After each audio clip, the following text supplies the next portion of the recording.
sholat yang pertama rukun kolbi, rukun hati. Rukun dalam sholat, rukun hati dalam sholat cuman satu, niat. An-niyatu qasdu syai'i muqtarinan bi fi'lihi. Niat itu melaksanakan sesuatu dibarengi dengan meniatkan sesuatu, bermaksud sesuatu disertai dengan perbuatan. Jadi kalau niat itu sudah saya sampaikan sebelum-sebelumnya harus disertai dengan perbuatannya. Kita niat lagi wudhu, kapan niatnya? Bukan pas basuh tangan, ya, tapi ketika basuh muka. Karena yang jadi rukun wudhu itu bukan tangan, tapi muka. Basuh tangan itu sunnah, tapi basuh muka wajib. Kalau kita wudhu nggak basuh muka, harus diulang wudhunya. Dan kapan kita niatnya? Ketika kita basuh muka dengan air, ya. Bismillah, kita ngambil air dulu nih, misalkan sunnahnya pun kita ambil ya. Bismillahirrahmanirrahim, baca bismillah aja, bismillahirrahmanirrahim, hidung ya, terus baru kita ambil air. Bismillahirrahmanirrahim, nawaitul wudu'a li raf'il hadasil asghari fardha lillahi ta'ala. Tapi itu dibacanya di hati. Jadi kalau di lisan itu penguat namanya, lafaz, talafuz. Jadi jangan kita pikir niat itu di lisan, bukan. Karena niat itu rukun kolbi, rukun hati yang diucapinnya atau dimaksudkannya di hati. Bismillahirrahmanirrahim. Tapi boleh nggak ustazah diucapin di lisan juga? Boleh, yang penting hatinya bermaksud. Ya, paham ya ibu-ibu ya? Jadi lisan itu penguat untuk hatinya bermaksud.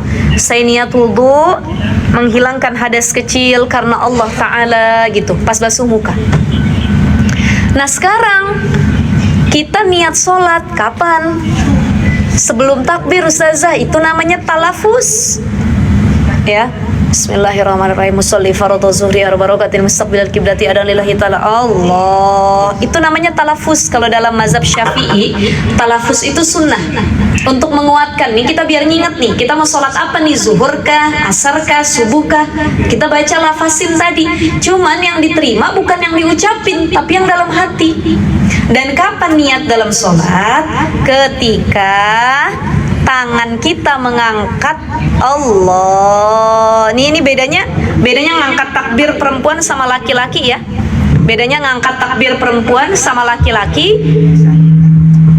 Kalau laki-laki itu tidak boleh ujung sikutnya ini menempel dengan perut atau sekitar tubuhnya yang sini. Jadi nggak boleh laki-laki itu begini, Allah, nggak boleh anggunli, itu punya perempuan ya, jangan kebalik gitu. Jadi laki-laki itu Allah gitu kan, bisa kita lihat kan, Allahu Akbar. Tapi kalau perempuan, perbedaan sholat dengan laki-laki, dia harus menempel. Dia nggak boleh perempuan gini, Allahu Akbar, keanggurannya hilang gitu ya. Itu sudah diperlihatkan perbedaannya gitu. Dalam kitab Fathul Qarib ada, baru saya bahas kemarin. Jadi kalau perempuan Allah, ini nempel gitu ya. Allahu Akbar gitu ya. Tetapi ibu-ibu, tangannya nempel. iya kesini enggak, yang nempel ini. Kalau masalah ini tuh enggak jadi inian, yang permasalahan ini gitu ya. Allah, boleh begini, ini kita begini boleh juga, yang penting ininya menempel kalau perempuan. Tapi kalau laki-laki begini, Allah, itu memperlihatkan kegagahan seorang laki-laki. Bahkan dalam sholat saja Allah memperlihatkan bedanya laki-laki dengan perempuan. Jadi jangan sampai perempuan kayak laki kayak perempuan. Karena dalam sholat aja udah diberikan pesan yang luar biasa sekali gitu ya. Terus bagaimana lagi perbedaannya? Perbedaannya ketika sujud. Kalau laki-laki sujudnya dia harus dibesarin gitu. Allahu Akbar, gini kan sujudnya. Tapi kalau perempuan harus sekali lagi anggunli dia, Allahu Akbar. Jadi jangan begini ibu-ibu ya. Itu laki-laki. Jadi harus gini. Allah. Iya, makanya tadi kan aku bilang kalau itu lempeng gitu ya. Ya di apa namanya? Ya, dijaga gitu ya. Begitu. Jadi kalau perempuan tuh dia harus begini. Allahu Akbar sujudnya. Tapi kalau laki-laki begini, Allahu Akbar gitu. Paham ya begitu ibu-ibu sekalian ya? Ini saya live TikTok nggak kelihatan, Ustazah nggak kelihatan gitu. Ini kelihatannya cuma buat jamaah aja ibu-ibu sekalian ya. Baik.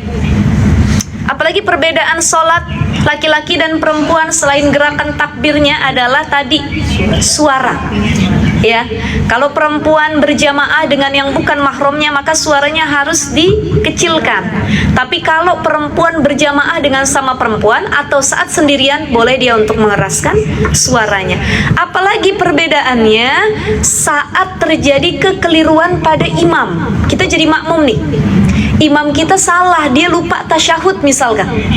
Lupa tasyahud awal, langsung berdiri. Kan pernah tuh misalkan dapetin imam yang begitu, Allah, dalam hati kita, kok belum tasyahud ini ya imamnya ya?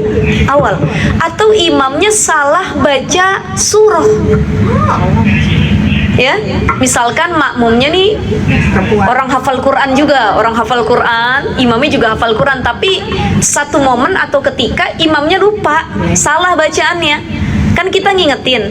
Bagaimana cara mengingatkan laki-laki dan perempuan? Beda ngingetin ya. Kalau laki-laki dia jadi makmum, imamnya salah, keliru, cara mengingatkannya adalah dengan membaca tasbih. Subhanallah gitu.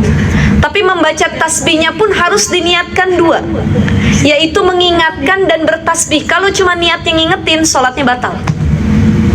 Ada orang yang ngingetinnya sambil ngolok-ngolok, ngelece. Subhanallah, subhanallah katanya. Gara-gara imamnya salah, maka dia batal sholatnya. Kalau niatnya bermain-main, mengejek atau cuma ngingetin, tapi harus disertai dengan niat tasbih gitu. Nah perempuan, cara ngingetin imam, baik imamnya perempuan juga atau imamnya laki-laki, bukan dengan tasbih. Jadi gara-gara kita nih, kita makmuman ceritanya. Depan adalah barisan bapak-bapak, belakang barisan ibu-ibu, contoh di masjid. Dan baik ibu-ibu atau bapak-bapak faham kalau imamnya salah. Bapak-bapaknya baca subhanallah, ibu-ibu ikutan semuanya subhanallah. Padahal perempuan bukan seperti itu, berbeda. Perempuan bagaimana cara mengingatkan imam yang sedang keliru dalam sholat? Dengan menepuk, tepuk tangan. Ini kan kita begini nih, sholat ya. Gini, jadi ini bagian kiri punggung dengan telapak tangan kanan saling bertepuk, gitu. Boleh gini, boleh kita. Boleh, yang penting begini. Jangan begini. Imam salah. Wah, itu main po ame-ame itu ya, tepuk tangan ya. Jadi bukan begini tepuknya, tapi harus begini. Atau gitu. Gitu ya. Dan nepuknya itu jangan diniatkan untuk main-main. Ada yang nah itu nggak boleh juga ya, cukup untuk mengingatkan. Tapi kalau imamnya tidak dengar ya sudah, yang penting kita sudah memberikan peringatan. Itu kan perbedaan laki-laki sama perempuan ya. Allah sudah kasih perbedaan mana buat perempuan ini caranya begini, lebih memperlihatkan sisi feminimnya, laki-laki sisi maskulinnya gitu ya. Sudah diperlihatkan perbedaannya dalam Al-Quran gitu ya. Ya. Kalau tadi kan tahu kita salah, imamnya salah, itu udah kasih peringatan, tapi nggak sadar imamnya sampai selesai itu ya nggak masalah. Itu kan berarti nggak perlu diulang, nggak masalah ya. Itu berarti ya kealfaan dari si imamnya tadi. Yang penting kita sudah mengingatkan gitu. Ternyata sampai salam imamnya baru inget, oh iya, dan dia lupa bahwa kita sudah kasih peringatan tadi gitu. Itu nggak masalah juga gitu ya. Kita masih Seperti itu. imam atau Masih nggak masalah sampai akhir gitu. Nah itu kan ditanggung nanti sama imamnya kelalaian tersebut.